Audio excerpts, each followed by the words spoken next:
Good morning, good evening, good afternoon, wherever you happen to be. This is Wooten, and I'm here with you telling you another interesting story. This story is titled Morality Not Learned.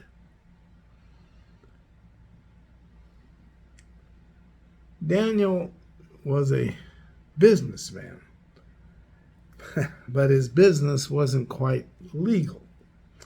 What Daniel did is he sold scams over the telephone. And this latest scam that he was working on had to do with Social Security. Anyway, he was sitting at his desk and he had like 6 men working for him, and he could hear them on the telephones talking to the various customers. And he heard Jack say, "Well, you get back to us whenever you're ready." And Daniel said, "What? Get in here, Jack. Listen, we're selling something here. You gotta get them while it's hot. You can't tell them, well, get back to us whenever you want to. You get all the guys in here. I want to talk to them. I want to give them another sales pitch, and maybe they'll finally understand what we're doing. Come on in." Okay, now, the first thing is we represent to these people, the pigeons, that we are with the Social Security Administration. And we saw a secret memo that is going to go into effect either tomorrow or the next day. And this super memo listed them as being somebody that their Social Security was going to be disconnected. But that you, as an employee of the Social Security Administration, objected to that. And you decided to call them and tell them your job was at risk. And all you're asking for your trouble and expenses and troubles is a mere $200.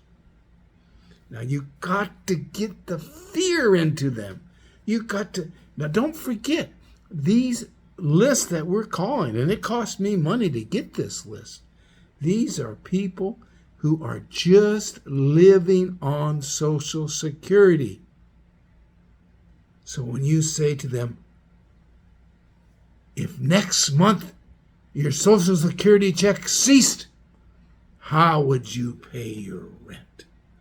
What would you tell your loved one as you're being evicted because you couldn't afford your rent? What are you going to eat if you don't get your Social Security check every month? Lay it across.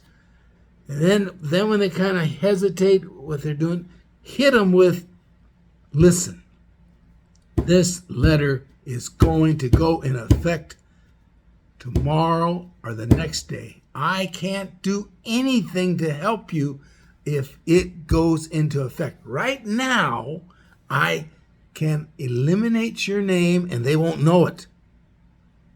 And I'm doing this at great expense and risk to myself.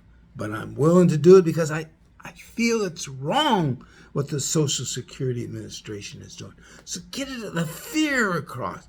Get them so they all of a sudden they see, well, this $200 is really nothing compared to what I'm getting every month. And that's the point. Yes, it's not even maybe 10%, 15%. Get it across to them. Now get busy. I'll be listening to you. Well, at the end of the day, things seemed to be doing a little bit better. So he went home to his family. And as he opened the door, his daughter and wife were just yelling at each other. Oh my God, what happened? What happened? Talk to your daughter here. Isn't it our daughter? She got this letter from the school, and I'm just furious with her. Calm down. Let me read the letter.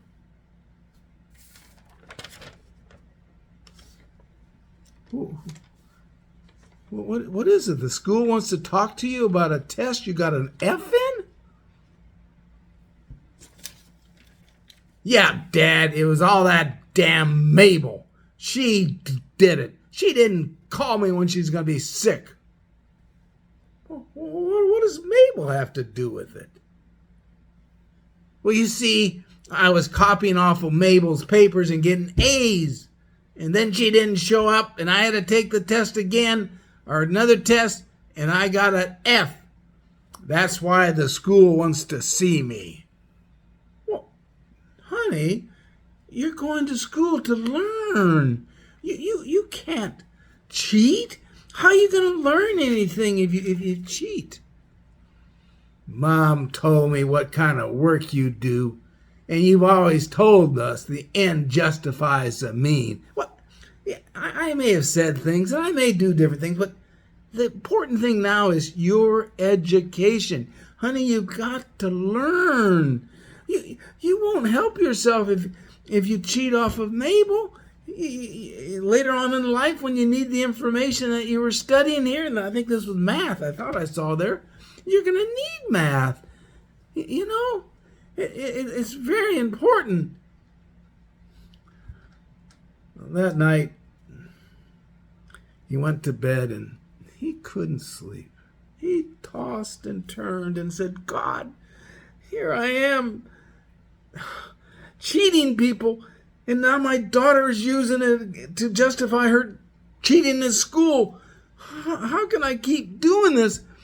Oh, my God. Well, that morning he got up, didn't sleep very well, as I said, and his wife hands him the piece of paper. And he says, what's this? The rent's due tomorrow, $1,200. Well, honey, I got to go to work. And he left, went to do his regular scam work. He didn't learn anything. Thank you. Bye.